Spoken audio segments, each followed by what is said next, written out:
A betting tip. Don't rely on other people to pay attention unless you want to end up sitting in a cuck chair with no microphone, drinking 3 Malört cocktails. You're listening to the Drunken United Football Show. Hell yeah, you are. Right in the old cucker chair. Yeah. Getting to just watch us, doesn't get to talk on a microphone. That's the punishment, right? Is you can come in, can't talk on the mic. And that's how, so let's start the show. Born in the land of Bowie, Maryland. Bred to be a fan of fucking Everton. Punch you in the eye and drink your rye. Sam Houston. Sam Houston? Arsenal fans have another Sam. AKA the fucking Gooner Graham. Snub the Malört. Looks great in shorts. Sam Prem. Sam Graham. Drunken United!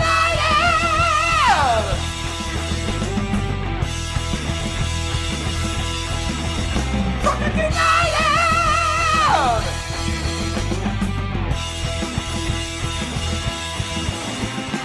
Hello and welcome to the DU Football Show, a completely biased recap of the English Premier League is told by two common American schmucks. I am your host, Sam Houston, and across the way from me, champions once again, my co-host, Mr. Samuel Graham.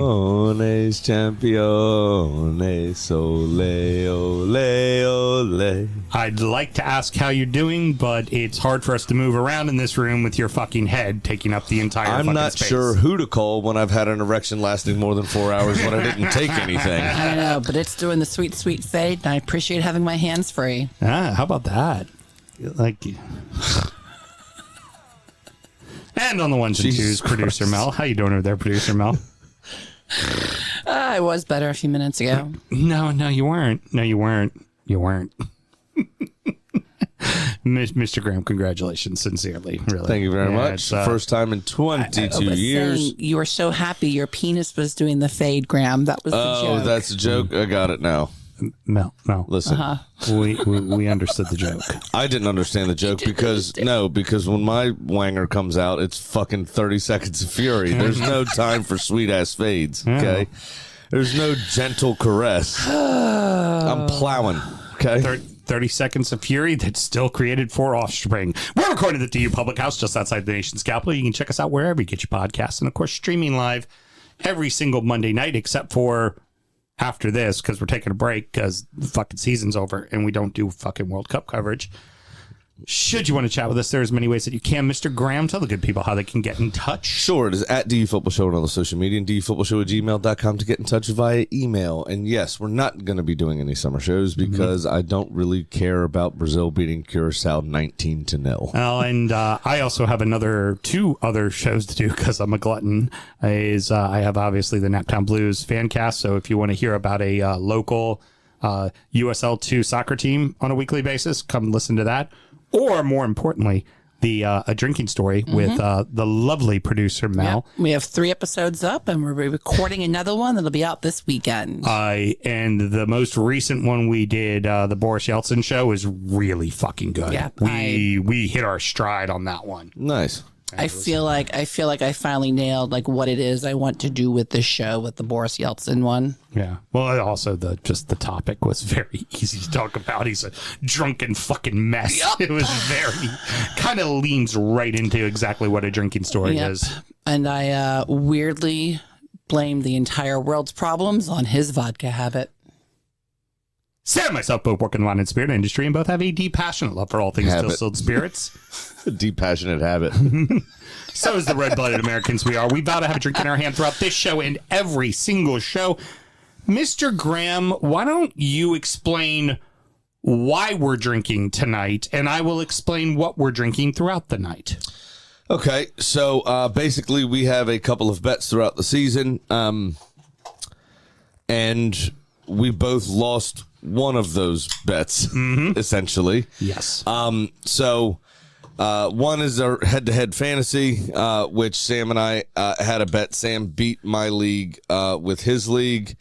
And then the other one is our betting segment. Sam lost to me in that. for the first time in fucking ages. Yeah. So the bet that we both put on the line, and it actually couldn't have worked out any better. The bet we both put on the line was having to drink 3 Malört cocktails. Yes. Now, what we should mention, and I don't know if Mel can pull her phone up again one more time just to make sure.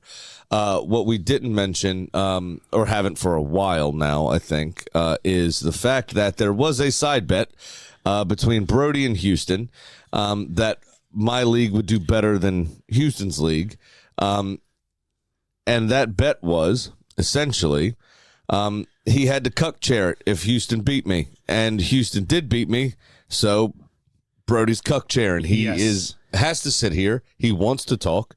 He wants to interject. He can't interject. He's not allowed to say a word. He does not have a microphone. And apparently our stream is on the fritz. Mm-hmm. So the old Broadster is putting on his mask. There we go. Love it. At least he's brought props, right? Mm-hmm. Now he's watching the stream live. Essentially, he's the only one that's getting it in real time. So to give you a little bit of an idea, so essentially, it's pretty well known. I'm not a huge fan of doing fantasy, right? I do it because it's important to have the community of our show. Engagement. People talk shit. There are people that care, and the team names are funny as fuck. Right. People change their names every week. They care more about their team names than they do their fucking teams. Eagle. Ray. Still fucking hysterical. There's some good ones for the last week. Yes. So the essentially you and I draft our teams, and one thing that has famously happened in the first 2 seasons is I have not drafted Brody or JB, who are traditionally very, very good fantasy players and should be 1 and 2, right? Typically is what everybody thinks. And I go other routes. This past year, I picked my guy who was the champ with my number 1 pick because he also had the highest point total. So he did better than both of them collectively, or both of them individually, I mean. So the kind of the trash talking is Houston doesn't care, it doesn't matter, Graham's going to win this anyway. So I was like, all right, big boy, you want to fucking... Well, so in the 6 or so seasons we've done the kind of full fantasy, with 2 divisions and all that kind of stuff, I've won twice. We've only done the 2 divisions twice. Okay, so the other one was like a Division 1, Division 2. Okay, so in like the 6 years that we've done this, I've won the whole thing 2 twice. times. I've won the whole thing twice. You haven't won yet. Brody's won a bunch, and JB's won as well. So, once or twice, Again, some of the better fantasy players, right? Yeah. And so he's feeling chesty, and I'm like, okay, big boy, put your fucking money where your mouth is. This is what we're gonna do. If you beat me, which you should, I will just add a 4th drink of Malört to the end of the show. But if I beat you and my league beats your league, you're to come in here, you're to have the 3 fucking cocktails, and you don't get to talk into a microphone. That was the key caveat, is that you just have to come in here and listen. Yeah, he has to sit in the corner and watch us fuck. Exactly. Yes. It is the cuck chair. So with that in mind, the first cocktail that we are doing, as per the request of one Mr. David Geckel, he said he wanted us to just do a straightforward Boilermaker and to make sure that we did it with a crappy domestic. So as you can tell, I poured it with Ice House just to fuck with both of you. I fucking hate Ice House. There's your shot. Here's your beer and your shot. And we're pouring and chugging, right? Or drop and chug, however you want to do it. It's plastic. I think it'll float. Probably have to pour. I'm going to move it to its side and kind of slot Heard. it. All right, we ready? Here we go. Ready? There 1, 2, 3.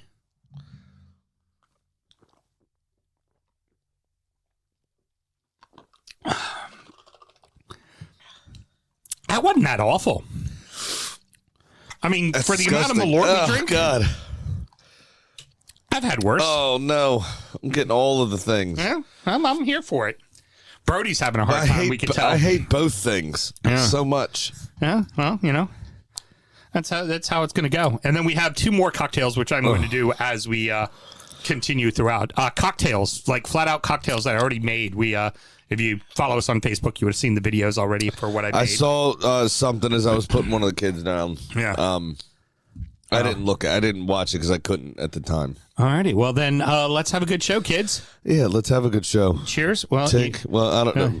You need a beer. Oh, Cucky needs to get me a beer. Yeah, well, yeah, they're they're all in the fridge? Yeah. So point Hey, and grab woman. one. Fucking hell. Alrighty. So the season has come to an end, but the title was decided in the midweek as City ran into the buzzsaw that is Bournemouth, and Spurs decided to make it interesting for the finish of the season. Bournemouth 1, Man City 1, Chelsea 2, Spurs 1. City stumble again as the Cherries continue their unbeaten run. Yeah, it was a really weird game, this one, for me. I mean, Bournemouth came out in a blaze of fucking glory. They were absolutely fucking rolling. Scored quickly, too. Yeah. Very quickly. And I almost thought, like, this might be a little too early to score. But they held on, man, till the dying moments. I mean, is it Petrovic, right? Is their goalkeeper? Made a couple of very, very good saves throughout the game. And honestly, that attempted bicycle kick towards the end, I thought could have been a foul to disallow Erling Haaland's goal. But the referees obviously didn't see it that way for whatever reason. Doesn't matter.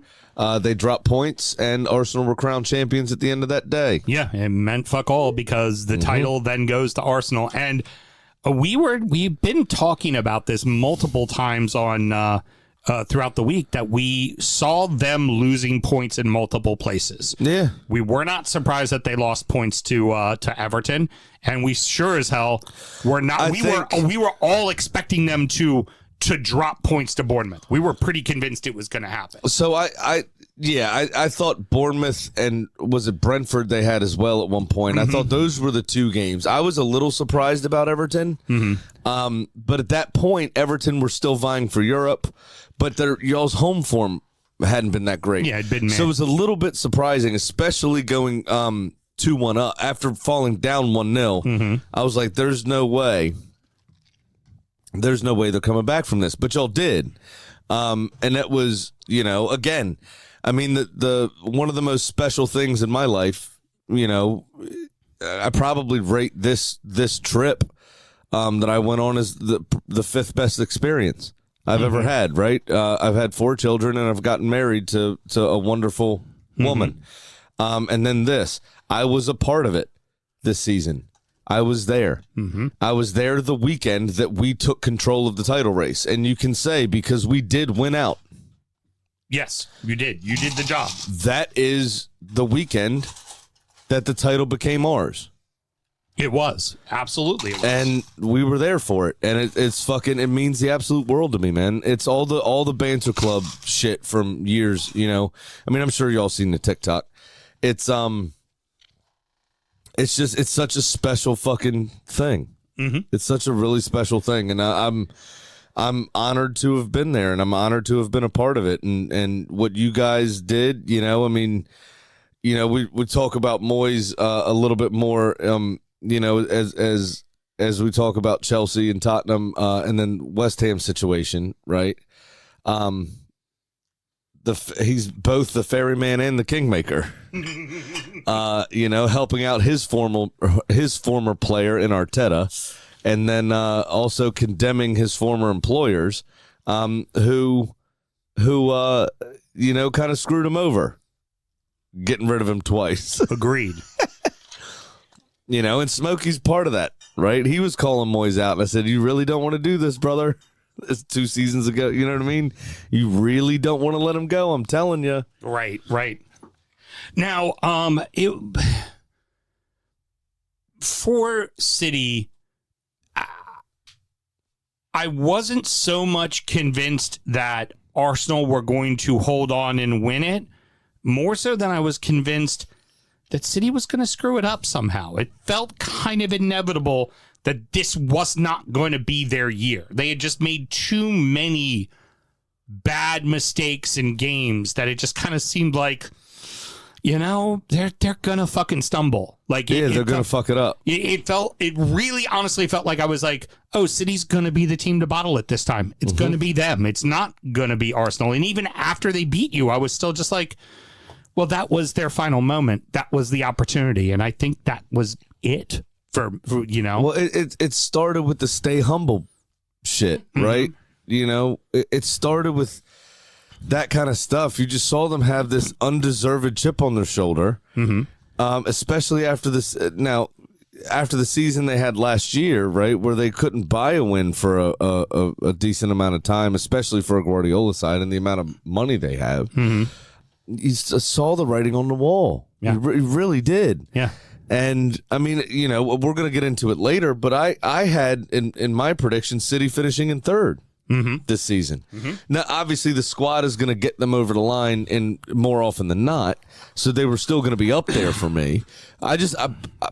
Did I see them having a shot going into the final weekend, though? Well, just about. Yeah, I thought it was 2-horse race. No. Well, especially also when we wrote our predictions, the season had started, so it was kind of like Liverpool off to a great start. It was like, oh yeah, it's going to be Liverpool and Arsenal. Like that's who it's going to be. You know?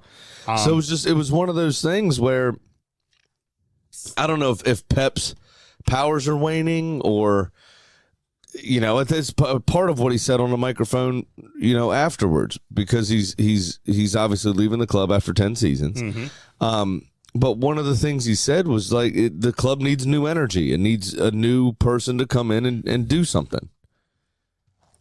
Now, not to be completely outdone, Spurs decided to Spurs it up the best way Spurs could Spursy a Spurs. All they had to do was get a point at the Bridge, but it's the Bridge, and they lose at the Bridge all the fucking time. Who knew all Chelsea needed was a little Dr. Tottenham? Exactly right. And that still couldn't get them over the line for Europe. No. Well, and that's just it. They win that game, and they're in a European spot. They're going into the final in the day. conversation, yep. And we've talked about it already with the FA Cup and everything. It's like, please don't reward bad behavior. They don't fucking deserve it. Exactly. Man. They don't fucking deserve it. 100%. And if they got into Europe, their organization will feel like, well, we've accomplished what we needed to accomplish. Newsflash, they don't. And they learn, hopefully, they actually have some care or impetus and try next season. With that, we're going to go right into the next thing, which is before we do the final weekend.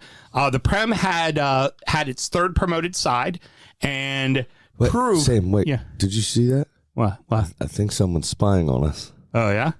Who's spying on us? I don't know. Southampton? I think somebody's looking in. It's right Kenny. Right around the corner. I think he's peeking through the window. Yeah, no shit. The Prem has its third promoted side, and it proves that it doesn't always take mounds of money to have success. Hull City 1, Middlesbrough 0. Now, of course, the big thing to talk about before we get into Hull was Southampton won the match, won the 2 legs against Middlesbrough. They were set to be in the final, but what did they get caught doing? Spygate. They were spying on multiple opponents. They admitted to 6 total times, I believe is what they admitted to. But they were spying on specifically their championship semifinal opponents. In the build-up, they were caught and charged. I don't know if everybody will remember, but Marcelo Bielsa was caught spying, and there was no rule on the books against spying until he gave that PowerPoint presentation. Stood up there with the 200 slide PowerPoint with laser pointer pointing out everything that he did, and they went, oh, here's the blueprint to write the rule. Right. And in that rule, they laid out a sporting consequence, not just a fine. They laid out a sporting consequence for doing this. Now, given the way that the playoffs happen in the championship and everything else, really the only thing they could do is boot Southampton out, because all 38 games or all 42 games had already 48 games had already been played. 46 games is what it is actually, because there's 24 teams, Sam. Yeah. All 46 games have been played. And I thought it was 5,864 games. But you can't go back and replay all of those matches. Some of those they actually still drew or lost, so they were also shitty at spying. Is another piece to that. So it was, also really kind of in poor taste for the owner to come out and say, like, think of how much money we're missing out on. by being in the final and potentially going back to the Premier League, and that's really important to us, and we need that. Well, so does everybody fucking else. Also, your fans don't give a fuck about your budget. Your fans give a fuck about your prestige and your standing as a club, and you brought that into disrepute. And for some reason, their coach is still knocking around. They haven't fired him yet. And it started in December when they went on the run. There is an argument for both Derby County and Wrexham to be like, they shot past us in the table. Was them spying on people? Did that change it? There's a reason why we're not in the playoff? We should have been in the playoff. Right. One of the two of us should have been there. But again, the first round of the playoffs had already been done. You can't go back and change it. You can't go back and change the table. What I would like to see is, I thought they should have been docked points. Like, you can't change the results and you can't do any of that, right? I think they should have been docked points, and the final league table should reflect, because there is money that goes along with that. They should forfeit their semifinal money. Like them down to like 14th place so that their bring in cash is less. Right. But also, the money they received from the first round, from the playoff semifinal, should be given to whoever would have been in that spot in the readjusted table after they get knocked down, right? Because that's money that club should have earned. All right. So before we get into Hull City, I do want to talk about our next drink. Considering it is gin binge time, right? And we've all been enjoying lovely gin cocktails. I decided to make a Collins, but instead of using gin, I used Malört. So it is Malört with simple syrup. I used Forever Citrus for the fresh lemon, so it's a low ABV bottled shelf-sustainable lemon juice. So essentially, just put it in your fridge. It lasts forever. Instead of squeezing lemons, just pour yourself a little shot of that to put in, and then top with club soda. So, cheers, boys. This ought to be lovely. Not excited about that. Puke and lemonade. It tastes great.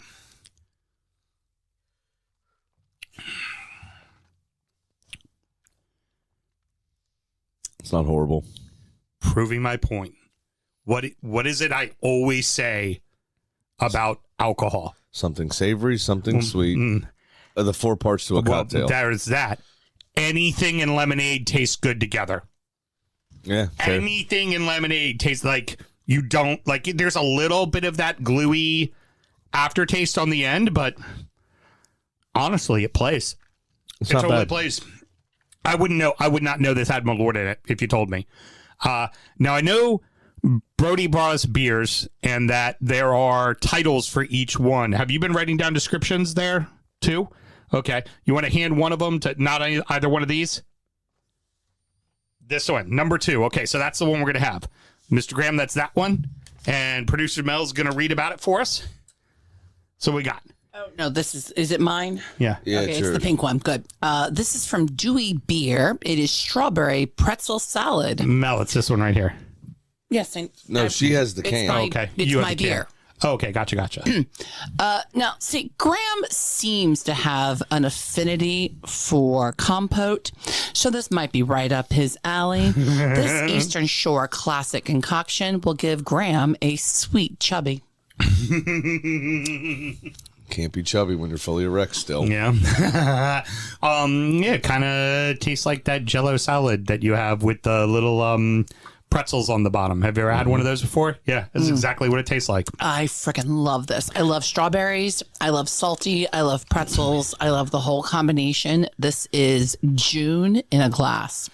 So here is what we have to say about Hull City. What's the alcohol content? 4.5. Oh, nice. That's an easy drinker. Yeah. They were almost relegated the year before. They had to beat Plymouth on the final day to survive. They had a transfer ban for the start of this year. They weren't able to buy anybody. It was a team full of has-beens and never-will-be's. A bunch of fucking journeymen from around the championship, and then a bunch of young kids who have never met their potential, right? Right. That's what their squad was.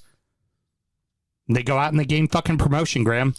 It wasn't pretty, but they stuck to their guns and they played the same way all fucking season. I think it's really hard for the Middlesbrough players to get themselves up after the loss, and then oh shit, we're playing again. I think one or two of them had to fly back from where they were already. Like some of that kind of stuff was going on. brief training session, obviously beforehand at a very stunted run-up. I think it's a little bit difficult, and I think it kind of stymied the game a bit. I don't think the game reached its full potential. It was pretty cagey. There was only 2 shots on target. Right. Hull had both of them. And the winner, obviously, the second shot on target, came in the 95th minute. So it was like... I will say in the regards of what Hull City is as a club, they're not a 11 behind the ball, pack it in kind of team. They play very resolute defense. Right. But they want you to have possession. They want little one-on-one tackle opportunities. And it wasn't... Middlesbrough didn't have shots at all because they couldn't get to the 18. Right, yeah. They couldn't get near the box. And the few times they had openings, they put them over the net. It was just... Hull knew exactly what they were doing. Mm-hmm. And Hull was like, you're going to give us 5 opportunities, and we're going to score on one of them. And we're going to beat you 1-0. Right. Also, we see very often the 4th or 5th place team gets promoted, right? Because out of the playoffs, because they're typically the form team going into it. They've normally stormed up the table to get to that point. Mm-hmm. Hull City are the first team in, was it 24 years? Yeah. Or something that or not that long. 14 years maybe. Blackpool was the last 6th place team. It was the last 6th place team to go up. But again, as you say, I mean they were informed. They had a game plan. They knew exactly what they were doing. I checked the SD cards on anyone that owns a camera at that club to make sure they weren't doing the same thing, because Middlesbrough didn't seem to have an answer for it at all. But with, like I said, with Hull City, this is how they played the entire year. This has been that club. This is exactly how they play. This is exactly what they do. Mm-hmm. Is that going to translate to the Prem? Probably not, right? No, they're going to get mollywopped. Yeah, but they did what they needed to do. No easy task. They went to Millwall and they won. Off of being on a 0-0. They went to Millwall and they advanced. Exactly. And just to, reiterate something that Mel said, I'm not sure if anybody heard it before, but Smokey apparently confused me with Simon. So speaking of Millwall, I just want to remind Smokey that not all Arsenal supporters look alike. Oh my God! Now turns out everyone in East/Southeast London is racist as fuck. And Graham, of course, it was going to be McBurney, right? Of course, it had to be. Of course, it was going to be McBurney. He was also left out of the provisional Scotland squad, so and of course, it's going to be. He's proven his worth. I mean, he reacted very quickly. It was a good header, hit the post, came back to him, stuck a boot out at it. Yep. It was pretty unfortunate. Oh, now that's not right. No, it was that was the goal. That was the goal. João Palhinha scored. The goalkeeper knocked the ball down, and then he pounced on it and knocked it. That was the goal. João Palhinha scored. Sorry, yeah. So that's cool. I was figuring I wasn't going to throw you under the bus, but I figured you'd catch yourself. So you're good. I'm already thinking about how them cunts stayed up. Because we're about to get to that. Now, there's a few other little things. I was going to save it for parting words, but I don't want to take away from your Wankfest at the end. So I'll say it here. First off, the playoff format is being changed for next year, as we've already talked about on the EFL show. 7th and 8th will now play 5th and 6th for one game. Yep. And then, Brody's shaking his head. No, I'm in agreement. Like, it should be the 6 teams. You have 46 games to get there.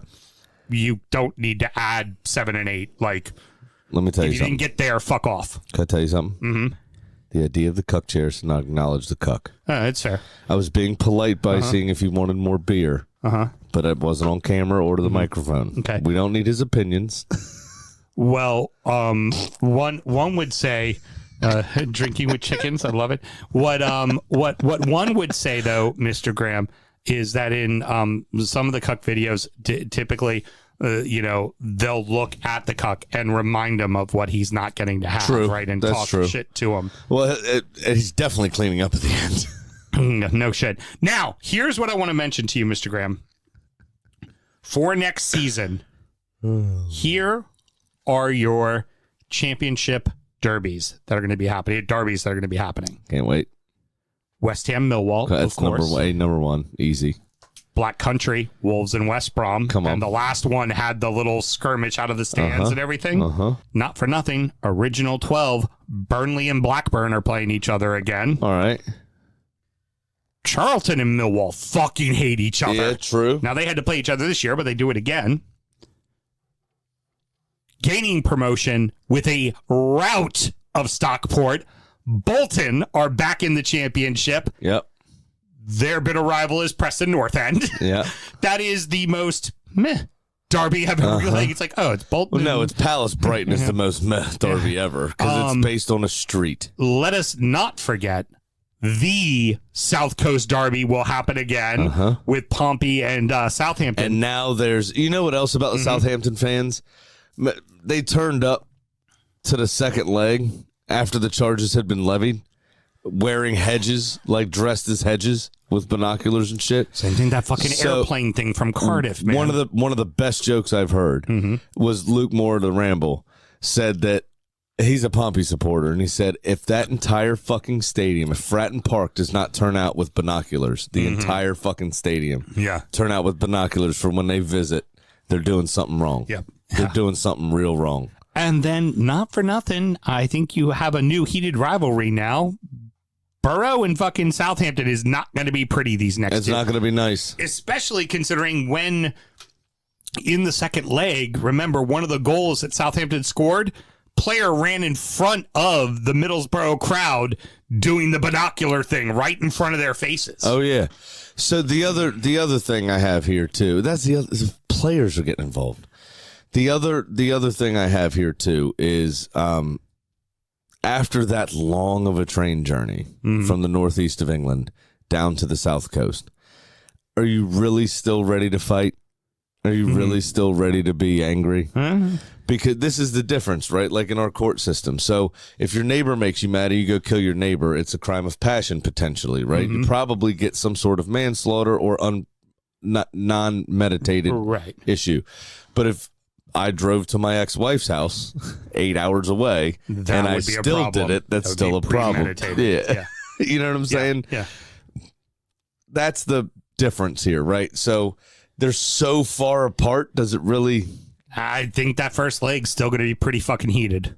It could be. It absolutely could be. I definitely think that'll be the case. And, hell, I mean, we picked the wrong year to stop doing a EFL show. No shit, for real.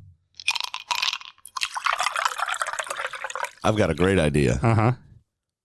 You know how they always do it in the Premier League where they do like a Super Sunday and they have like 3 of the derbies back to back to back? We could just do like a derby special because I'm sure they're going to do something similar in the championship. We'll look at like 3 or 4 of these derbies like on the same day or the same weekend. Right. And we could just do like a derby special. I don't mind that. It's not a bad idea. Now we turn our attention to the final day. A champion has already been crowned. Come on. And a constantly changing battle for Europe and a battle for survival continue. And an agonizingly long wait to lift the trophy. No scores this time. We're just doing a timeline. So we kick off all at the same time. All the matches kick off, right? We aren't talking about the first goal because that team doesn't fucking deserve to be talked about. This is what I listen. I don't know if I told you this. I called Rob. I was angry as fuck. DraftKings was offering a thing. It was like a $5 minimum bet, right? It was a $250,000 pot of bonus bets if your team scored the fastest goal of the weekend, right? Whatever team you bet on. Right. So here I go. I'm looking through the games. I was like, Arsenal might not be up for it because of this, that, whatever. It's a second string lineup. Going through, bang, bang, bang. You know what? Bournemouth started really fast against City. They're going to want to solidify, potentially make the Champions League. I think they're going to get after it. I threw my $5 on Bournemouth. And then Wolves score the first fucking goal of the weekend and fuck everybody in a 5th-minute penalty to Adam fucking Armstrong for no reason. And I'm $5 later because these cunts that didn't give a fuck all season decided that they wanted to score the first fucking goal of the weekend. And I was absolutely fucking raped out of my money. All right, well, I told you we just weren't even going to mention them, but you go ahead and talk about them. No, because it's really fucking annoying. So nothing until 20 minutes where Fulham go up 1-0 on a completely uninspired Newcastle. Newcastle could not be fucking bothered this weekend. They did not give a shit. Not at all. Much like Newcastle marketing team could not be bothered to fucking tell anybody know what was going on for their fucking little soiree. Right. Yeah. I mean, because they sent interns. Yeah. Well, if by any chance they And happen to maybe listen, a mid-level manager. if any chance they're happen to listening, this is no reflection of the president or anyone of the Mobtown Magpies, because they are fucking fabulous. They're wonderful people. They have us do stuff with them all the time. They're fucking great. It is also no reflection on the Piff Posse. Don't come for us, please. Hire. We're better- not real journalists. bring in better interns then, because fuck Make off. of that what you will. If the whole point is to highlight, Local shows, local stuff, creators, yeah. and stateside creators, here was your opportunity, and then you never fucking, other than to just go, just like show up and walk around, like, fuck you, dude. Like, we got enough shit to do. We have a big fucking show. Like, fuck off. We got shit to goddamn do. Oh, anyways, City go up on Villa 1-0, and giving the Cherries a little chance at possibly Champions League. Because remember, Villa needs to finish in 5th for the Cherries to get to Champions League. To get Champions League, right. Hey, speaking of Chelsea having that opportunity, right? There they are. They might backdoor their way into a European spot. Fuck that. Sunderland went, no, we're playing our way the fuck in. They go out and they dominate Everton the week before. They go up 1-0 on Chelsea, and they are in full fucking control of the match. Oh, yeah. It was there was no fucking question about it. I knew Sunderland were going to win this game. Mm-hmm. Now, continuing going, Manchester United go up 1-0, and would it surprise anybody that it was Bruno Fernandes with the assist and setting the all-time assist mark? Is it, though? Just stop it. No, I heard. No. This is serious. Okay. This is a serious thing. Okay. The Premier League dubious goals panel may be awarding that as an own goal to Verbruggen. Which would then disregard the assist. Oh, shit, that would be too funny. It's a dead serious thing. That would be too funny. And he would I then, thought you were just being annoying. No. That's another conversation for the nerds, which we will have at some point. 8 fucking open, get fucked. But is it really an assist if you just swung a corner in? Come on. But you're sounding like a Liverpudlian. But settle down. The deal is, the serious thing is this might go down as an own goal. No, it very well may go down as an own goal. So, which would take away his assist. But as of now, yes, it is still his assist. As of now. Now the Cherries not helping themselves. Forest go up on Bournemouth just a few moments later. Yeah, that's the Cherries go up on Bournemouth. No, Forest go went up on Bournemouth. I mean, Forest go up on Bournemouth. Yeah, that obviously didn't help proceedings. It's such a hard thing when everyone's kicking off at the same time and there's so much at stake, right? Because information's flowing, and now in the age of VAR, you don't know what's going back, and it's really hard to lift yourself. But, with City going 1-0 up, you got it all to play for, and then bang, you let in this goal. It's like, it's so deflating. Now, the good news for the Cherries at this point, they're in Europe. They're just not potentially in Champions League, but they're in Europe. That's a guarantee. Now, at that same time, the celebrations begin for the Gunners as they score in the 42nd minute. And the old Selhurst Park starts to become filled with song, and it's all for the Gunners. It's all our away end singing. And probably somebody that won't be with us next season. It was Gabby Jesus getting a goal, potentially on his send off, which is great for him.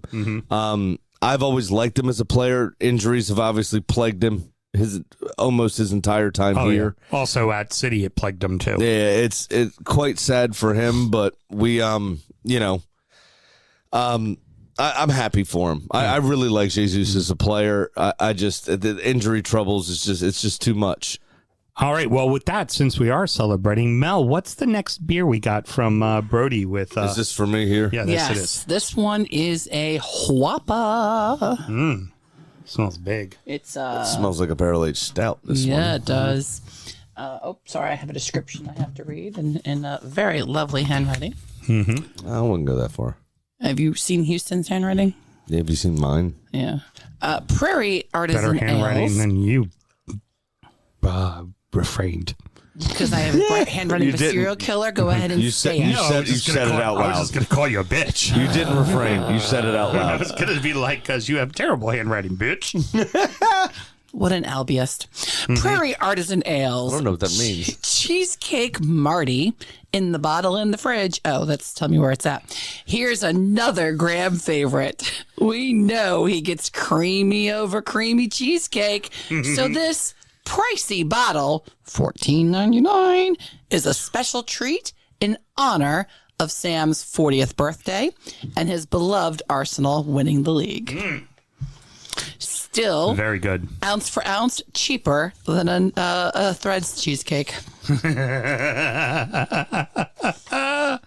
We're keeping with a bit. I love it. There's All the right. theme. Just before the end of the half, the bottom of the table sees its first swing. That's delicious. Spurs There's take a a lot going lead. on. That's powerful. Spurs take a lead as Polino smashes home a rebound. Yeah, It does taste like a martini. it's a good header. It crashed against the bar and then reacted first, or against the post rather, and then just reacted first to it. Tino Berry actually almost got it cleared off the line. It just snuck over the line. It was very, very close. That and unfortunate for West Ham that this happened. Yeah, but also Tottenham had been in complete control up to that Everton. point. I think that y'all were. It was very end of the school year. Last week of classes where you're not really doing much. Yeah. You basically the teachers know and your parents know that they're sending you to school to get babysat. Right. And Precisely.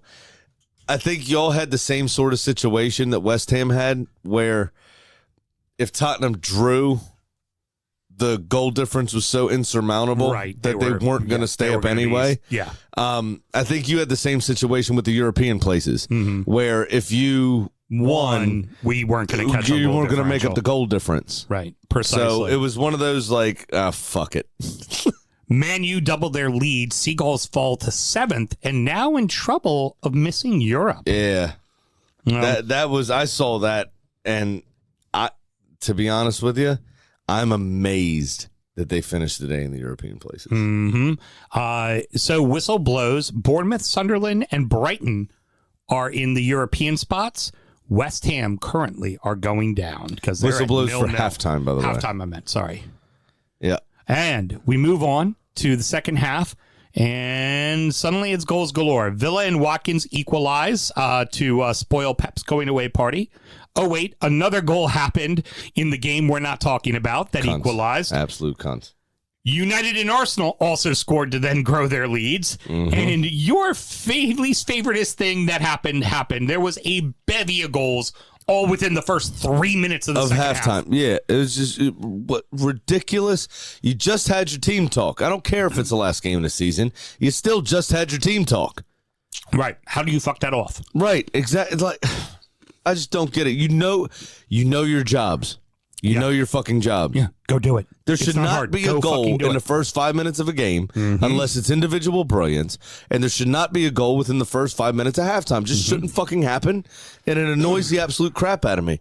It's like the defenders were just in there drinking their tea and not giving a fuck about what the manager had to say. So it calmed down for about 5 minutes, and then about the 53rd, Sunderland scored to double up on Chelsea, and the Cherries equalize. Big time stuff right there. Big time stuff. Yep. Now, Sunderland firmly has a grip on Europe. This is gonna fucking happen. When they looked like they were slipping up, and then that Everton result came out of nowhere, right? When Sunderland a couple of weeks ago, they obviously have been playing well all season, and then you look at that home form, right? And there was a couple of results at home that did not go their way. You're like, oh, wow, are they running out of steam? Is this, they're not deep enough? Is this what's happening? And then all of a sudden, they're right back in it. But then the worst lead to have is 2-0. Didn't David Moyes manage Sunderland as well? Yeah, he did. The year they He's went had down. a hand in fucking everything this season, hasn't he? Has. The ferryman is the worst third. thing is a 2-0 lead, especially when you're not paying attention, because boom, just like that, Chelsea make it 2-1. Oh, wait, Fofana gets a red card right after that as well, and they're back down to 10 men again for the most in the Premier League. What a perfect way for them to end the season. Oh, yeah. Because remember, they went through that thing of having people sent off like 5, 6, 8 games in a row, whatever it was. Everybody on their fucking team's been sent off. What a perfect way to end the season. It was no Chelsea thing for this particular season. Could Chelsea have ever Chelsea'd? And then Liverpool go up 1-0, putting Brentford's chances at Europe dangerously at risk. Oh, yeah. But of course, final send-off, King Mo with the assist for the goal. Yeah, a very emotional moment at the end for him as well, which I'm sure we'll come on to at the end. Yeah, that's a line. Well, there's been a lot of kind of eras ending, and a couple people, Andy Robertson being one of them, haven't been given enough attention because I think he was almost as important to the system of heavy metal football, for instance. I will say it here, everybody, there's the Ashley Cole Leighton Baines camp, right? It's a moot point. Andy Robertson has more goals, more assists than both of them. He plays for his national team. And more trophies. He's won trophies. So we'll get to it at the end. It's fine. But because we're going to wrap up, I'm sure, with a lot of these era ending. Kind of here and there. We're going to do it a little, but then with that, Watkins scores a second and they go up, putting Champions League almost to bed for the Cherries. Yeah, essentially. Because they're going to finish in fifth. Motherfucking Angry Ollie. They're going to finish in fourth. In fourth, rather, not fifth. The last couple of weeks we've had Angry Ollie. And Ollie Watkins, I mean, I saved this to my phone, and I guess it's a perfect time to mention it, right? Where, because this ends up being the final score of that game, doesn't it? Yes. 2-1. Yeah. So the City match is essentially over at this point. Foden had a goal called back for offsides. Yeah, so this was the final score, which is what I said. Yeah. What I love about this is Tyrone Mings posted a picture on Instagram, and the comments were essentially, I don't know if you've seen this, Ollie Watkins commented on the photo that said, "How have we done that then?" Somebody named Woody _144 said, "Y'all play better hungover."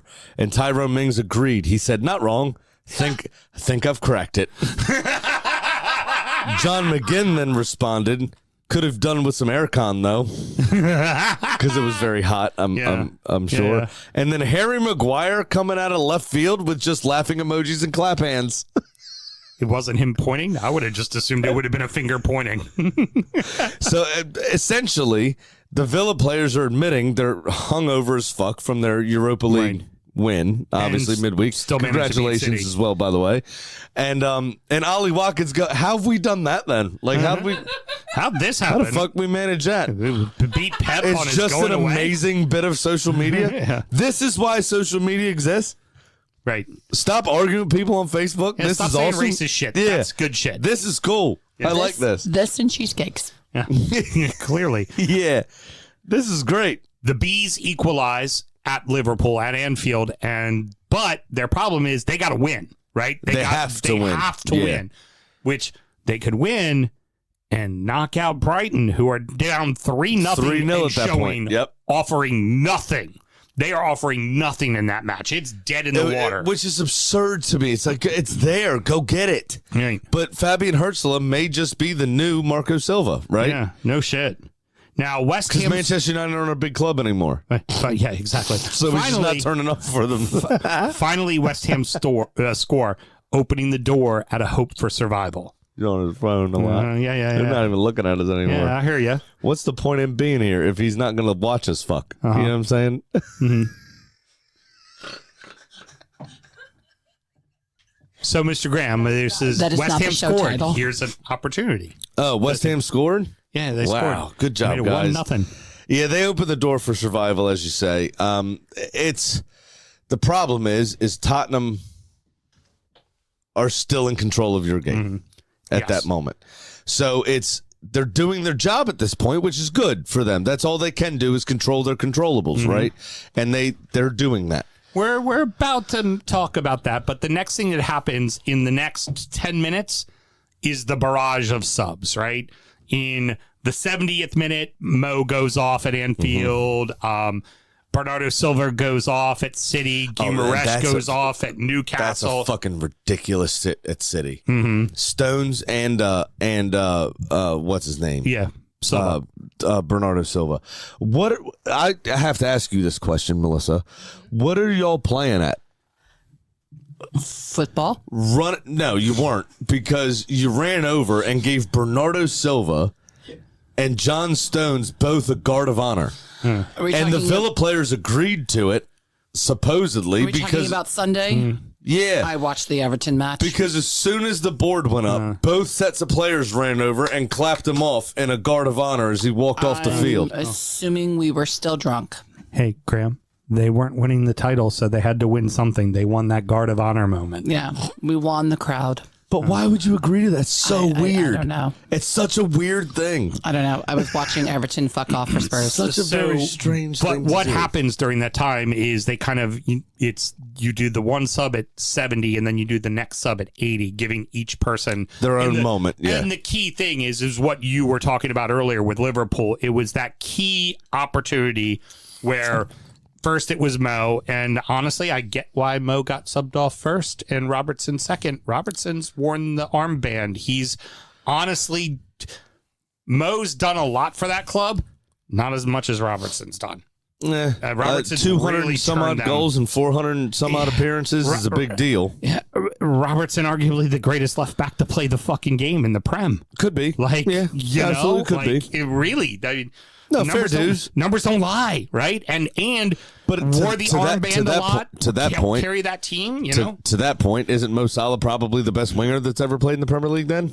I think I would say Look at the numbers. Debate for Thierry Henry as a winger. He was a center forward Okay, I for thought he Arsenal. was a winger. I thought he was he ran the channels a lot, but he was a center forward for Arsenal. Okay, fair enough. Robert Pires and Freddie Ljungberg played the wing. Gotcha.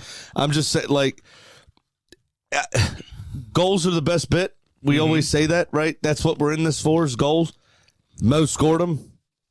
But I get it in terms of standing at the club, and Andy Robertson's not been saying a bunch of dumb shit all year. They went out and bought his replacement. He didn't get to play a ton. You didn't hear him fucking running his mouth, did Right. you? And that's, yeah, so I get that, right? I mean, that's, Jordan Henderson, for instance, right, not scoring a ton of goals in his career and this, that, the other. He scored some, of course, but when he finally retires, like, he'll be the last person subbed off as El Capitan kind of, person. And that's fair dues. Well, and I think that I also think that Slot might have had a little play in that. That's true, too, yeah. Wait, Probably true, to be Mo, honest. Mo, you want your moment? You'll get your moment. Andy's getting the bigger moment. Yeah. Like, he's getting the bigger send off. And then afterwards, though, with Mo standing there and the whole cop singing "You'll Never Walk Alone" to him, and him crying, which was lovely. Yeah. But yeah, Spurs start to go defensive, he's finally watching again. He's wanking. We must be hitting our stride. and Everton start to offer a little something. They're starting to push the narrative. They're They bringing are, in yeah. subs, and just like that, the Irons go up 2-0. And It's looking good. What if? Uh-huh. What It's if? looking good, but then we remember it's Tierno Barry and fucking Beto, Yeah, no shit. who couldn't hit the broadside of a fucking barn. Fulham and Palace each score so 2-1 and then 2-0 for Fulham. Fulham's clearly going to beat Newcastle. And at that same time, Palace get a goal and make it 2-1 in your game. Yeah, we wanted to throw him a bone. Yeah. Give him some Give you a little confidence something. before the European final, you know? Mhm. Give him a little piece of confidence. You go on there, son. Eza wanted us to do this for you so you could have something going into your big day. In extra time, in stoppage time, Callum Wilson outside the box. Irons are now up 3-0. Huge. And then with that, the whistle blows. Mm-hmm. And West Ham in all game but one. all game but two. We'll get to the second one in just a moment. All games but two. Whistle blows. West Ham has to sit on the field and wait for the result. You know who else sat on the field and waited? Declan Rice. Oh, yeah? Waited to see? All the Arsenal players were down the tunnel very quickly because they were changing into their red and white strip to lift the trophy. Mm-hmm. Declan Rice stayed at the edge of the tunnel waiting to hear the scores read off by the stadium announcer at Selhurst Park. and once the scores were read, was very angry. Did one of these kind of fuck, kind of slapped his hands together, and then ran down the tunnel to change his clothes. But there's a chance. 9 minutes are added to the Everton game, and they are really starting to ask questions of this match. Yep. Toffees get 3 open headers inside the box, but don't manage to put a single one on target, right? Again, we've spoken about your forwards. Oh, this was defenders on all of them. It was Keane and Tarkovsky that put them over. George gets 2 cracks at Kinsey. One that falls into the box, right inside the 6. He decides to go for a ball across the goal as opposed to taking a shot. He takes the shot. That's probably in the back of the net, and it's 1-1. But then, right near the end of the match, makes a nice little run inside, rips a shot. Mm-hmm. Kinsey with a massive save. Goes from goat to hero.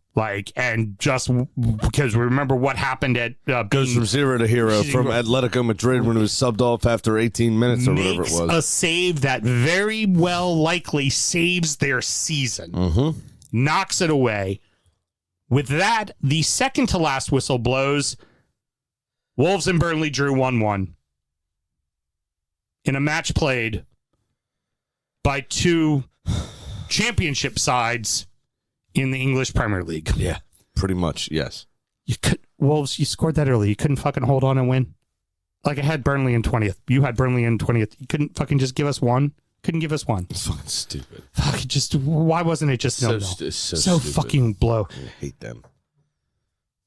The whistle blows at the Tottenham Hotspur Stadium, and Spurs survive, and the Irons go down. I've been adamant that I wanted Tottenham to stay up this season because I don't want a year without my derby. Right. I do concede that it would have been really fucking funny. And just like if Chelsea had gotten a European place and bad behavior shouldn't have been warranted, last season, Ange said out loud, we're throwing the league in. It doesn't matter. Right. We just want to win the Europa League because there was no real threat of relegation. They spent $160 million in the summer or so and tried, and it was worse than last season because it came down to the final day. Yeah, exactly. And that is a travesty on that ownership group. That is a travesty on the director of football. That is a travesty on the entire management team. And for a club of that size to go through 4 managers in 12 months is absolutely fucking absurd. Also, Spurs fans, fuck yourself for yelling and screaming about how we celebrated the come from behind game against Crystal Palace 3-4 seasons ago. Y'all seem to be fucking pretty chesty and celebrating when you survived this. Portnoy was going you should nuts. Be embarrassed. Did y'all see that? Embarrassed. The first comment, Carly sent it to me. The first comment on Portnoy is we're not leaving. We're still here. Part of the furniture, blah, blah, blah. Part of the furniture. Somebody went, celebrating 17th is pretty wild, bro. Never has that meme with all the Olympic people on the podiums until the last champagne person meant more. Oh, than yeah. that. Big time. Spurs, you put yourself in this situation. You had the money to spend. You spent it. You didn't spend it smartly. Whereas Everton were in that situation because they had overspent. The league had come down on them financial fair play.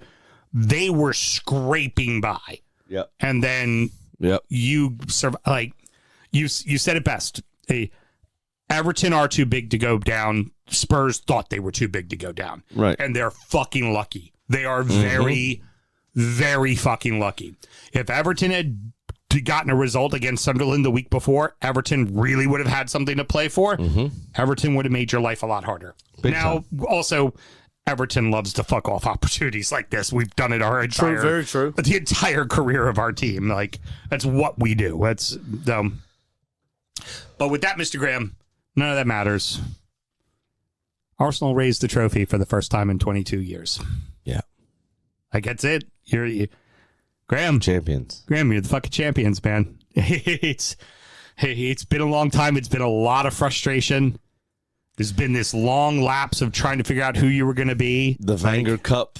How many years did we win the Wenger Cup, finishing in 4th, right? The Banter Club status, bombing out Aubameyang, Ozil, some of the the squad that was pretty toxic, getting rid of players like Skodra Mustafi, getting players Sad Kolasinac. I mean, loads of fucking people that just weren't good enough to make the grade. And 6.5 years it took Arteta. Obviously, he won that first trophy right when he came in 2020. We got the COVID FA Cup, right? So then to have a full squad overhaul, to have a full culture shift, a culture change. And now there's been funny things along the way, which are great, but, and those are fair dues and good jokes and all that kind of stuff. But 3 years running in second place, the nearly guys, maybe we're just going to be the bridesmaids forever, blah, blah, blah. We did it. We fucking did it. Mm-hmm. And, hey, look, it only took Everton tying City and a former Everton great for you guys to actually win it. There we go. Yeah. So indirectly, Everton won you a title. You're welcome. You're quite welcome. Yeah. Yeah. You're quite welcome. Yeah. All right. Sure money.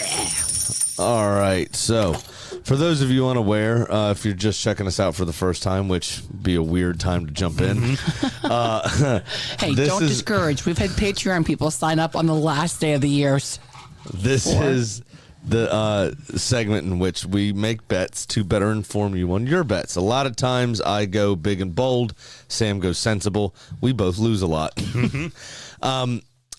However, this season, I actually finished in a positive after not winning a bet for 2 fucking years. Well, it's only because you hit, I think, 2 fucking whack job bets. I had 2 big ones. Yeah. One of which I did not take in real life, which was annoying because I normally at least throw $1 on them. But I finished up $672 for the season. I finished down $2,867. You really want me to hit the button for that? Goddamn right I do. Sorry, Russ. Big Sam's Lock of the Week. Did you know 5.56% of the time? It works 100% of the time, Mr. Graham. I hit 2 bets the 2 entire bets season. all season and 2. still finished down $2,000. Yeah. Well, because I started pulling a U there at about the 10 games left point where I just started fucking doing the old 9-way parlay, which is not good gambling and makes me terrible with money. Exactly. There's another one in there. How many Maybe I times? should Get it the fuck together, Sam. How many times did he practice that? Or you should listen to Mel. None. I did that on the fly because I'm a radio fucking genius. Cucks can't clap. You dick should listen more to Mel. So once again, Mel is right. Now that is how you produce I don't sounds. think you've ever placed that one before. Oh, very good. So, that was the betting segment. You won, I lost, but I won in fantasy. So, Mel, do you want to pull up fantasy real quick, or do we want to do our predictions first? Which would you like to do? I can do either one. Why don't you go ahead and pull up fantasy for everybody? We already know who won because, the cuck chair has a butt in it. Oh, and at this time also, we are now going to do one more Malört cocktail. Oh, damn it. I got to do the video. All right. I can't do video and pull up, so do video and then I pull up. There's a lot going on over here. Can't do video and pull out. Is that what you said? So this time, what we are doing, because it's May, and May had at the start of the month was Cinco de Mayo, my wife and I's lovely birthday, I decided to make a anniversary. Anniversary. My wife and I's lovely anniversary. I'm the one over here videotaping, pulling up spreadsheets. Go ahead. Birthday. Anniversary. I decided to make us a Malörtarita. So a margarita made with Malört. This time I used the Forever Citrus lime. So little agave nectar, little triple sec, and obviously Malört instead of tequila. So cheers, dumbasses. Yum. Can't wait. Come on, it's got a ton of sugar in it. It should cover it up.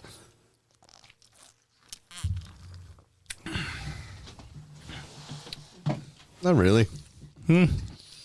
you get the aftertaste hangs more in this. Yep. The Collins, you really didn't get a lot of it. And I didn't you really need the aftertaste with all the acid. Ooh. Yeah. It's not fun, that one. All right. Very good. Well, then, Producer Mel, why don't you go ahead and talk about fantasy? Please do me a favor. You don't necessarily have to mention all the final scores, but you can do maybe the rankings, but give everybody's names and all that good stuff. All right, so we'll just go with the final scores then. Perfect. The rankings. Number 1, and this is the only reason why you wanted it, in Big Sam's Ballers. Champions? Really? Sam Houston's team. Champions, question mark, really, question mark. I did the inflection. really? They heard I it. won? They heard the pronunciation. I won? Number 2, in the Gruev, Lars's team. Russ was in number 3, rising to 3. Thank you, Mo and Robbo. For Mo and Robertson, yep. Number 4, Villa Girl. Number 5, Make a Mess, Guicaresh. Number 6, Machine Gun Skelly. Number 7, Army of Darkness. Number 8, Cold Blooded. Well Number done, 9, Cole. Pep talks Tough work. Wild. Number 10, Baines on Toast. Number 11, Melissa! I'm drunken outside! Sure, Billy got the assignment. Number Right. 12, Time Greater Than Where. Number 13, Sloppy Steaks FC. And in the bottom, Tottenham supporter, Mark, with North London is blue. He should get relegated. I'd like to thank the Academy for this opportunity. And By the way, this week, your head-to-head score was 447. was my total. Yes. Okay, very good. Graham should have beat you. I feel like I would not be doing my due diligence if I did not call out some fuckery. I would like to point out fuckery 2 ways. And I call to the table Geckel, which we already knew was going to do fuckery, and Sam Graham. Why? Sam Graham won with a score of 13. What do you want from me? When's the win? Up against Geckel with a score of 1. And of course, Geckel's team, Cup Chair. That's good. I'm just saying. That's very good. Saying. But I added it in. Even if Geckel had played fair and gotten the high score of the week, they still would have lost. Yeah. It was a difference It's still very fucking funny. 75 points. For the season? For the All right. season. Very good. Very but good. Graham's lineup in Graham's team. Number 1 is Mike Ashley back. Giannis. The other Allen with 1547 and 81. He cares more about me than he does you. Number 2, Malört cocktails for me. Allen's team, Brody. Number 3, Mel 4, change name, Benson's team. Number 4, are you kidding me? Number 5, surprise, who dat? Ray's team. Number 6 Change was Cuck Chair, which I'm surprised it made it through the filters. Number 7, Ode Rice and Saga. Number 8, Middle River FC. Number 9, Gunners for a tittle. Christian's team. Number 10, You Know What's Up. Number 11, Oda Guardians. And in the bottom 3 was Bentley, Madueke's Mad Doogie, and Kevin in the bottom with As They Does It. Rob got off the bottom. Yep, Rob got off the bottom. Brilliant. I would like to let you know directly from the mouth of Alan Giannis, I barely paid attention this season too. So he did the same thing, other than just this time he didn't drop his like first and second round draft pick in the first 2 fucking weeks, which is what he did in my league. Now, I will say, though, in the head-to-head competition, Graham's total score was 19,958. And his top scorer for competition points was, in fact, Cuckold Brody. Yep. So Brody does win a bottle for being the most points. For everybody Brody had the most. Coming in second would be a tie between Russ and Houston at 1601. Third was Benson at 1590. And then fourth was Lindsay at 1556. Very good. Very, very good. Well, it was a good year of fantasy, Mr. Graham. I'd just like to say that, pep talks work. Pep talks work. Maybe you should get a little more involved and pep talk your team. Don't care enough. Yeah. Okay. No. And also, I won. These are grown people we're dealing with. It's their own responsibility. I won. And that's spoken like a loser. I won the league, Graham. I want to let you know. Listen, I've done it before, Mel. What's great is I won the league could be the title of the show, and it goes for both of you. Yeah. I did it for I did the bare minimum. Basically, if I had somebody who wasn't playing well, I picked up a new player. If someone was hurt for a long period of time, I picked up a new player. I did not do anything extravagant to make my teams any better. Like, I just did the bare minimum, which is all I ask of people to do in fantasy, and people don't seem to be able to do. Hence why I have such disdain towards fantasy. I just got a note from the cuck. Uh-huh. Is that allowed? Y'all are doing great. Keep fucking. There we go. Like a proper cuck. Oh my gosh. Well, this was also the segment He in hates which me so much right now. It's brilliant. It's not what it said, obviously. I love it.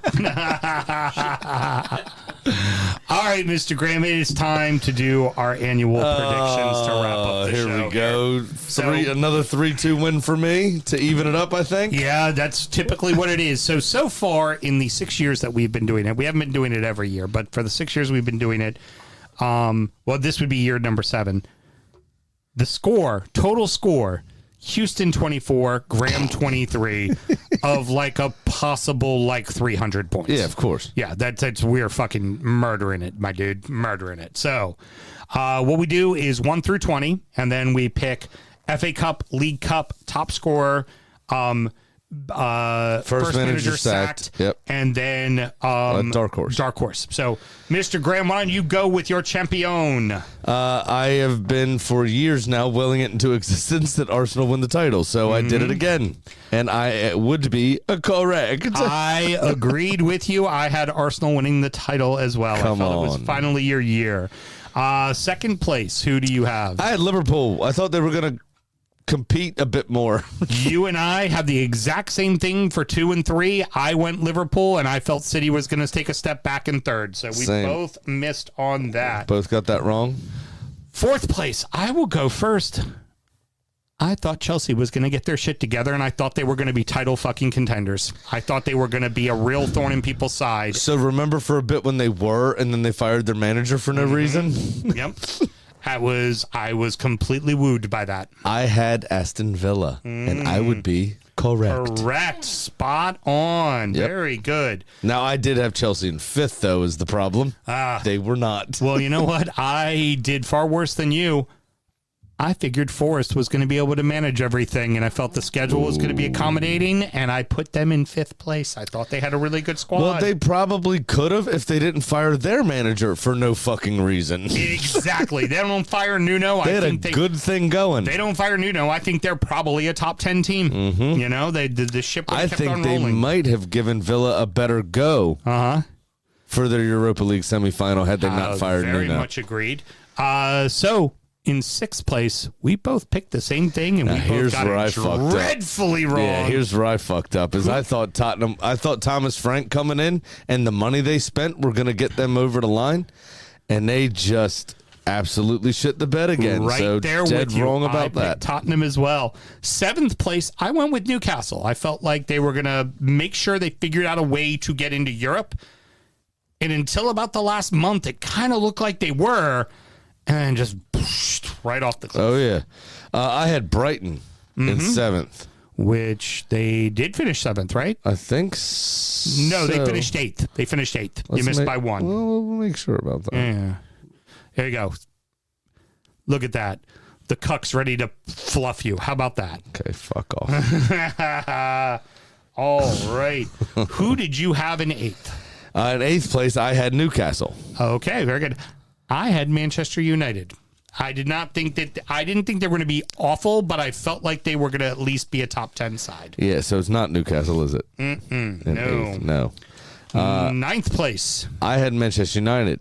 I thought, again, starting the season with Ruben Amorim was absolutely ridiculous.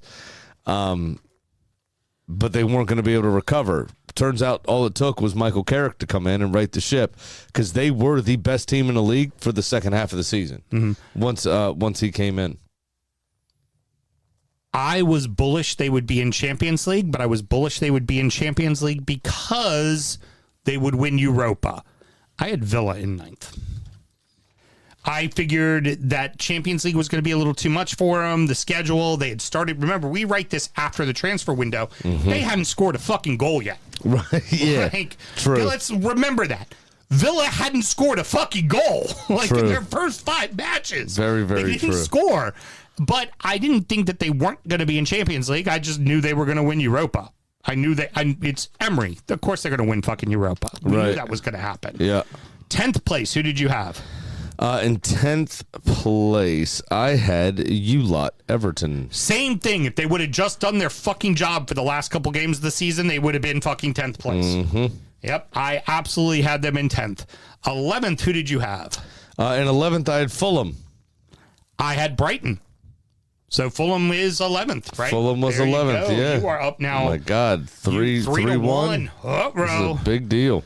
12th place, I had Palace because Palace is always in 12th place. In 12th, I had Forest. I thought they were going to struggle with the Europa League, but still be pretty comfortable. Felt like they bought enough players. I thought, for me, it was which, turned out to kind of be true to an extent, I guess. And also, if they had Nuno, I think they would have been all right, No. 13th, I had Fulham. I, figured they'll be safe. I questioned them for next year, though. And 13th, I had West Ham. Ooh, you expected a lot from West Ham. I thought they were going to start off much better than they did. And they just didn't. That's a big gap for me. It was like, that's as bad as Tottenham in 6th. 14th, who did you have? I had Brentford in 14th. I was a little worried. Now, this is weird for me. The talk because of their summer, right? And I'll tell you what happened, and then we can discuss it later. Right. I also picked Brentford for my dark horse. Yeah. Even though I picked them finishing in 14th. You just had them playing, you had them exceeding expectation. But this summer was so catastrophic for them with who they lost, their manager, all the things. Having this inexperienced goalkeepers coach to become their manager, like all this stuff around them. I still think that would have qualified, but we'll talk about the dark horse bit later. I was obviously wrong about their league finish. I had the Cherries. I figured that, Areola is a good manager, but they had lost too many pieces, so I had them finishing in 14th. I had the Cherries in 15th. I had West Ham in 15th. I figured they would be good enough to survive, and I felt that everybody else below them were far worse. Well, and here's the thing. So I'll just tell you my 16th now because it all kind of concludes in a nice one little bow. I had Palace in 16th, and I thought the piece is exactly that Brentford, Bournemouth, and Palace lost was what put not necessarily West Ham being good enough to be 13th, but that those 3 teams, right, in Brentford, Bournemouth, and Palace had lost important enough pieces that they were going to struggle a bit. Still be good enough to stay in the league, but struggle. A bit. And that's where, like I said, West Ham I don't think are good enough to, obviously not, they've been relegated, but I thought they might be good enough to finish in 13th because of those other teams finding it a bit difficult. In 16th, I had Leeds. Oof. Nope. They were 15th. They were 14th. 14th, yeah. Leeds. Yep, I had Leeds in 16th. I missed Palace by a spot. So annoying. I was very convinced that 2 of the 3 teams were surviving this year. Where Leeds, I figured Leeds could be 16th or 17th, and I had them flip-flopping with Sunderland. And I had them in Sunderland, so I had Sunderland in 17th. but I was bullish on both of them surviving. I just didn't expect them to have the success they had. That's funny because I had Sunderland in 17th as well. Obviously did not do that. That's the old Spurs spot, the old cock on a basketball. In 18th place, I had Wolves. I was pretty convinced they were going down. I felt like they lost too many pieces, and I didn't know Vitor Pereira could do the job. Didn't think he could do the job, and he proved he could not. I had Leeds in 18th because I didn't trust Farka. His only experience in the Premier League was Norwich. Now, I thought Leeds had a better squad than Norwich had, obviously, so they wouldn't finish bottom, but I just didn't trust the manager. They obviously survived, so. 19th, I had Brentford. I was convinced Brentford were going down. I was not sold on them at all. I have nothing but egg on my face because they exceeded expectations. I have Wolves in 19th. Obviously, this is, again, super annoying. Yeah, because you would have gotten it right. And both of us had Burnley in dead last because neither one of us thought, especially after they lost their entire defense with the exception of a Steve. My name is Steve. Steve. Yeah. My name is Steve. They lost everyone. Absolutely everyone on defense. And it certainly was not going to be enough to keep them afloat. Correct. Your FA Cup winner. I had Liverpool winning the FA Cup. I thought they were going to go on a run and they would fall short in the league. I always do my idiot pick because I hopefully want to see Everton hoist the cup. I picked Everton. And then in the League Cup, I also picked Everton, hoping that they'd get one. The dickhead double? Yep. They were both obviously Manchester City. Yep. I had Chelsea winning the League Cup. I've picked City a lot in the League Cup because they win it a lot. So, yeah. But I honestly, that's where I went with. I had Chelsea and my team made the final. Top scorer, who'd you have? I really thought he was going to hit the ground running more than he did. He obviously finished the season quite strong, but I had Victor Gyökeres as my top scorer.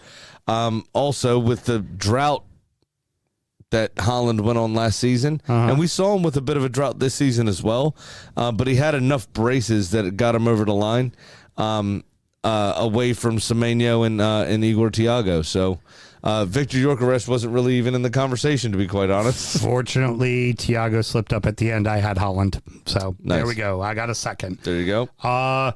First manager to be sacked. Here was the thing. Before we wrote it, there was already a manager sacked. Nuno was gone. Nuno was gone in very weird circumstances, and we hadn't written our predictions yet, so we went with the second manager sacked this season. Who was the second manager sacked? And it was Graham Potter, and we both had Graham Potter. And we had been saying that from the start of the year. We were like, oh, yeah, Potter's going to be the first one to go. Exactly. We were pretty convinced of that.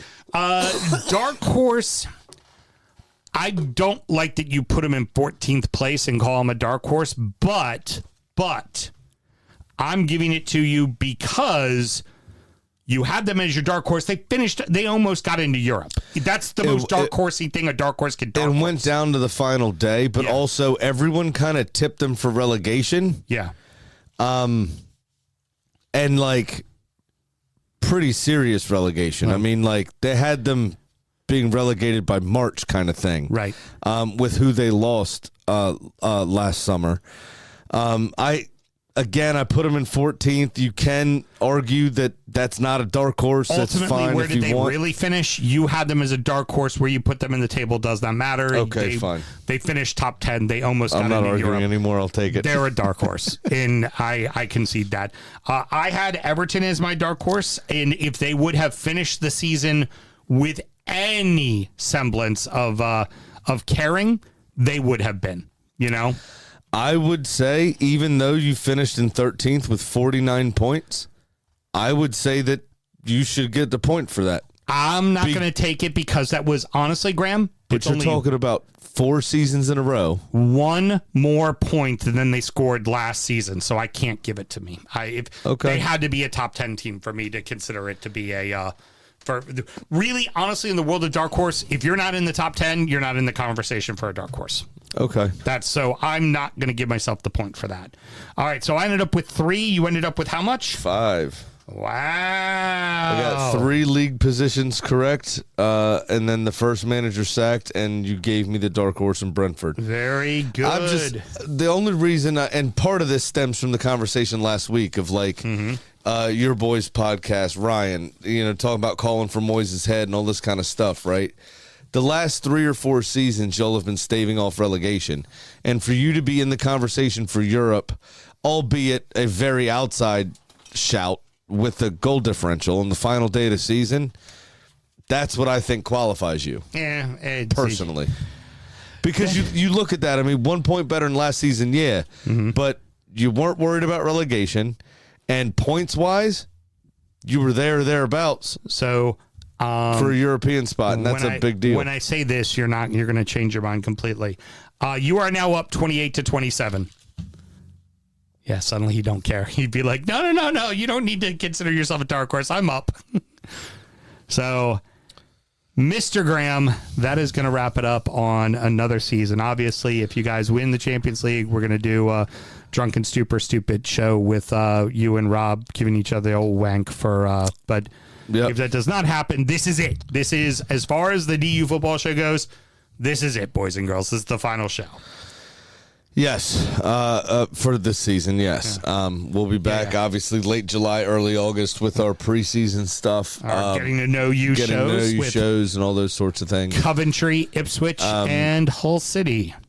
I just want to make sure everybody knows. I want to thank you all, obviously, for turning out for another season, for giving us much love on the interwebs, being involved in the group and the fantasy and the everything that you do. It's Drunken United FC is the closed group on Facebook. Just request to join it. You'll love that. That's where all the banter happens. It's a lot of fun. It's 90% of the people that post are our friends, so you kind of get to see little insights into our life as well, but just in our interactions with them, which is a lot of fun. So I definitely want to thank everybody for checking us out and doing that. It's been a long season, this one.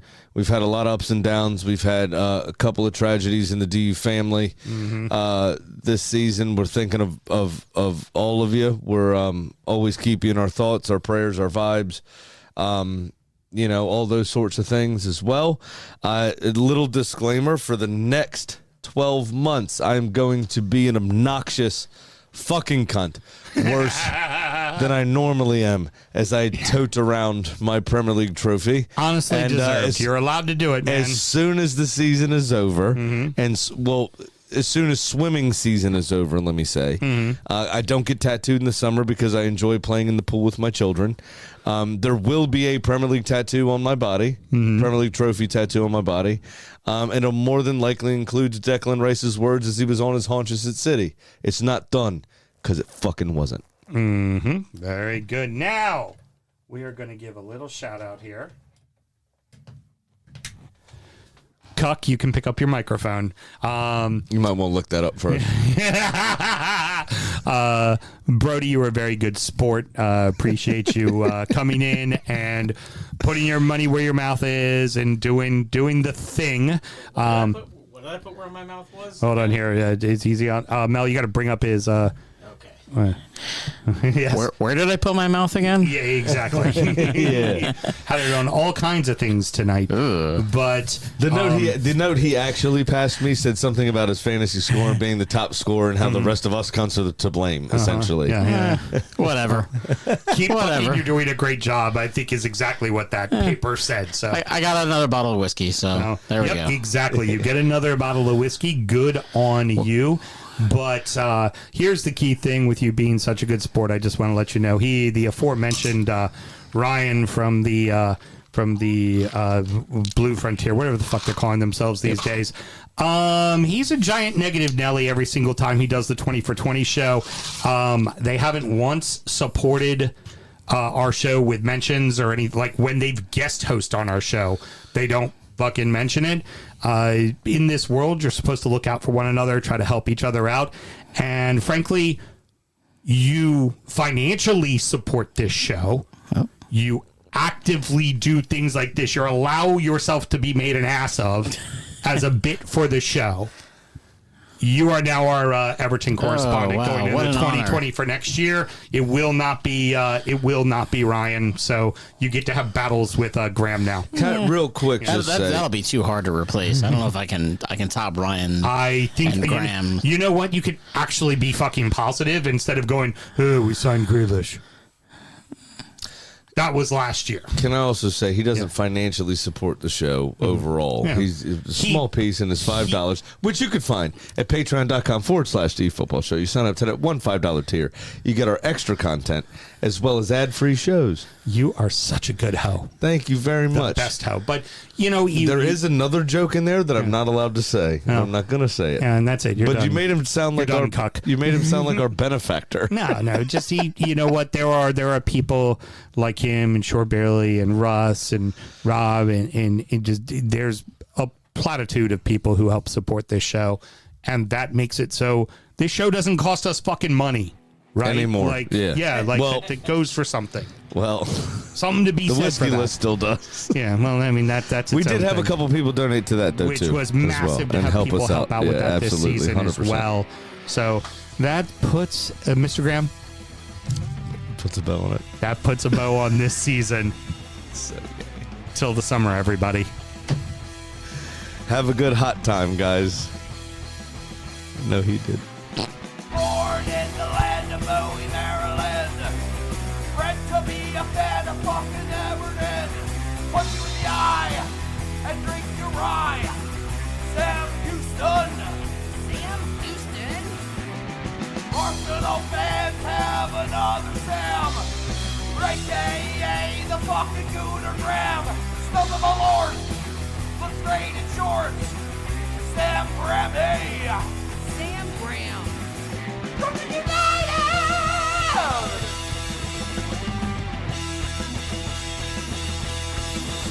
Brooklyn United!